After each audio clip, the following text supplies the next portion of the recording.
प्रभु का धन्यवाद हो आज के दिन के लिए। मैं पास्टर गब्रियल मरांडी आपके सामने नए मैसेज के साथ उपस्थित हूँ। आज एक नया दिन प्रभु ने हमारे जीवन में जोड़ दिया है, इसके लिए भी हम प्रभु को धन्यवाद देते हैं। आज का मैसेज को हम लोग देखेंगे। आज का मैसेज है प्रभु की आशीष। प्रभु का धन्यवाद हो। आइए शुरू करने के पहले हम लोग प्रार्थना करेंगे। धन्यवाद हो, तेरी महिमा हो, तेरी प्रशंसा हो प्रभु जी, आज के सुंदर दिन के लिए प्रभु जी। प्रभु जी, आज का मैसेज है जो प्रभु जी हम तेरे सामने रख रहे हैं। प्रभु जी, प्रभु की आशीष, इस मैसेज के जरिए जगत के छोर तक तेरे सुसमाचार को प्रचार करने पाऊँ, तेरा राज्य बढ़े, तेरी कलीसिया बढ़े, तेरा नाम ऊंचा होने पाए। ईश्वर राजा, हालेलुया। जितने मुझे फॉलो करते हैं और जो नहीं भी फॉलो करते हों प्रभु जी, उनके जीवन में जो भी समस्याएं हैं प्रभु जी, उन समस्याओं से निकास कर प्रभु जी। जो भी बीमारी है, बीमारी से चंगाई दे प्रभु यीशु, हालेलुया। जो भी विपरीत परिस्थिति है, उन विपरीत परिस्थिति में तू सहायता और मदद करना, निकास कर प्रभु जी, हालेलुया। प्रभु जी, जो भी घर में कर्जे हैं, जो भी परिवार में अशांति है, उन सब को दूर कर यीशु राजा, हालेलुया। तेरी महिमा और तेरी प्रशंसा हो प्रभु जी। प्रभु जी, हालेलुया। जितने हालेलुया प्रभु जी हालेलुया फॉलोअर्स हैं प्रभु जी, उन सब को भी आशीष दे, तेरी आशीष का कारण होने पाए प्रभु जी, हालेलुया। सारी बातों को तेरे हाथों पर सौंपते हुए प्रभु जी, इस बिनती को यीशु के नाम से मांगते हैं, सुनो स्वर्ग में ग्रहण कर पिता, आमीन। सबको जय मसीह। प्रभु का धन्यवाद हो। आज का मैसेज है प्रभु की आशीष। हम लोग आइए पहला वचन देखेंगे। नीति वचन 16 अध्याय का 1 पद। मन की युक्ति मनुष्य के वश में रहती है, परंतु मुंह से कहना यहोवा ही की ओर से होता है।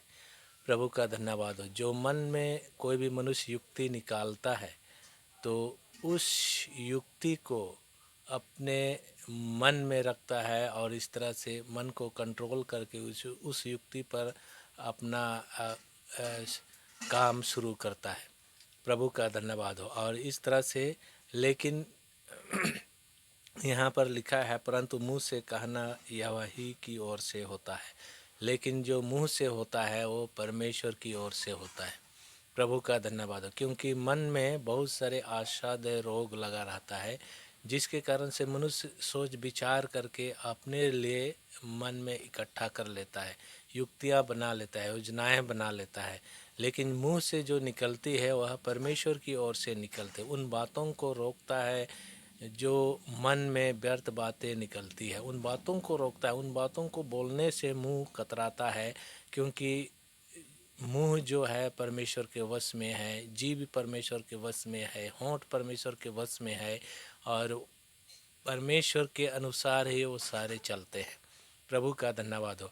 हम लोग और देखेंगे दूसरा वचन, नीति वचन का ही देखेंगे 16 अध्याय का 2 पद।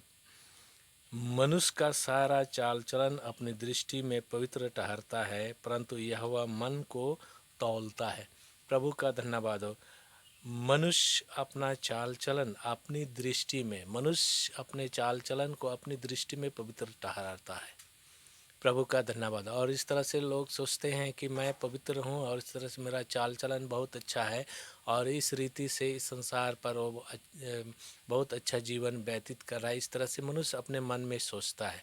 लेकिन परमेश्वर मन को देखता है, मन का तौलता है। मन में क्या बातें हैं, मन में क्या चीज़ें हैं, मन में कौन सी योजनाएं हैं मनुष्य के, उसको तौलता है, उसको देखता है, किस रीति से सोचता है, किस रीति से योजनाएं बनाता है और किस रीति से मन में बात को संवार करके रखा है, उन बातों को देखता है। अगर हम प्रभु की काम के लिए हम अपने मन में सोचे हैं, योजनाएं बनाए हैं, तो सच में उस पर प्रभु आशीष देता है। प्रभु का धन्यवाद। प्रभु आशीष देता है, उनको आगे करता है और इस तरह से प्रभु उनके जीवन में आशीष से भर देता है। प्रभु का धन्यवाद हो। और हम लोग देखेंगे आगे नीति वचन का ही देखेंगे हम लोग 16 अध्याय का 3 पद। अपने कामों को यहोवा पर डाल दे, इससे तेरी कल्पनाएं सिद्ध होंगी। प्रभु का धन्यवाद हो। और इस तरह से हम अपने कामों को कर करके हम सिद्ध हो जाते हैं, हमारे कल्पनाएं सिद्ध हो जाती है। क्योंकि मन में हम सोचे हैं और इस तरह से अच्छे कामों को करने के लिए हम करते हैं, तो उन सारी कल्पनाएं प्रभु के सामने सिद्ध होते हैं। प्रभु का धन्यवाद हो। और हम लोग देखेंगे चौथा वचन को, नीति वचन का ही हम लोग देखेंगे 16 अध्याय का 4 पद। यहोवा ने सब वस्तुएं विशेष उद्देश्य के लिए बनाई हैं, वरन दुष्ट को भी विपत्ति भोगने के लिए बनाया है। प्रभु का धन्यवाद। जितने भी परमेश्वर ने सृष्टि किया है, प्रभु का धन्यवाद हो। उस सृष्टि को विशेष उद्देश्य के लिए प्रभु ने बनाया है। उस सृष्टि को प्रभु ने इस संसार पर रखा है अपने उद्देश्य के लिए, अपनी इच्छाओं को पूरा करने के लिए प्रभु ने इस संसार पर रखा है। प्रभु का धन्यवाद हो। जितना भी सृष्टि हम देखते हैं इस संसार पर, प्रभु अपने उद्देश्य के लिए सृष्टि किया है, बनाया है, रचना किया है और इस तरह से इस संसार पर स्थिर बना करके रखा है। प्रभु का धन्यवाद हो। इस संसार पे जितने भी हम देखते हैं और अपने समय पर सब फूलता है, फलता है और इस तरह से लोग प्रभु की आशीष से आशीषित होते हैं और इस तरह से लोग भी जन्मते हैं, बड़ा होते हैं और इस तरह से जवान होते हैं, बूढ़े होते हैं और इस तरह से प्रभु अपनी उद्देश्य के लिए मनुष्यों को भी बनाया है और इस तरह से प्रभु अपने उद्देश्य को इस संसार पर पूरा करना चाहता है। संसार की सृष्टि क्या है? प्रभु अपने उद्देश्य के लिए सृष्टि किया है और इस तरह से प्रभु उनकी इच्छाओं को हम देखते हैं, उसके उद्देश्य को हम जानते हैं और इस तरह से हम उसको उस उद्देश्य को जान करके हम प्रभु से आशीष को प्राप्त करते हैं।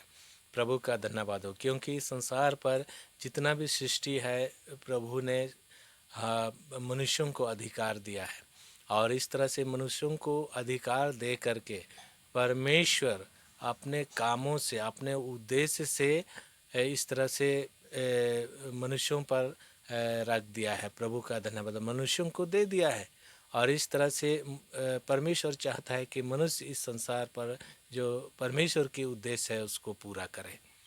प्रभु का धन्यवाद हो। और इस तरह से सृष्टि का देखभाल करे और इस तरह से सृष्टि को अपने आवश्यकता अनुसार इस्तेमाल करे और इस तरह से उसको नाश होने से बचाए और इस तरह से परमेश्वर की उद्देश्य है।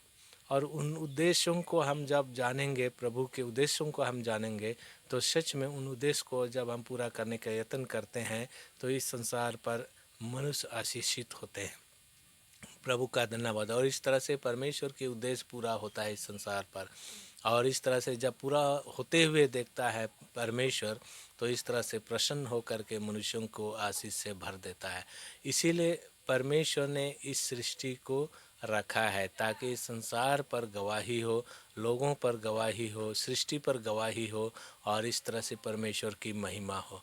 प्रभु का धन्यवाद। इसीलिए हमको इस संसार पर रखा है और इस तरह से हम लोग देखें जो परमेश्वर के वचन में है, परमेश्वर की आशीष इस समय इस धरती पर पाया जाता है, इस जगत पर पाया जाता है और उस आशीष को प्राप्त करने के लिए यहाँ पर परमेश्वर लोगों को अपने योग्य बनाता है। प्रभु का धन्यवाद। अपनी सृष्टि को मनुष्यों के सामने रखता है, अपने उद्देश्य को रखता है। परमेश्वर का उद्देश्य क्या है, सृष्टि करने का परमेश्वर का उद्देश्य क्या है और इस तरह से मनुष्यों को आशीष से भर देता है। और इसीलिए हम उनके उद्देश्य को जब हम पूरा करते हैं तो सच में हमारा जीवन सार्थक हो जाता है, हमारा जीवन सफल हो जाता है, हमारा जीवन इस संसार पर व्यतीत करना अच्छा फल लाता है, प्रभु के लिए अच्छा फल लाता है। और इस तरह से प्रभु हमारे जीवन में भरपूरी का जीवन देता है और इस तरह से भरपूरी का आशीष देता है और इस तरह से जब तक हम इस संसार पर रहते हैं प्रभु के गुणगान करते हुए हम पाए जाते हैं। प्रभु का धन्यवाद हो। इस वचन से प्रभु आप सबको आशीष दे।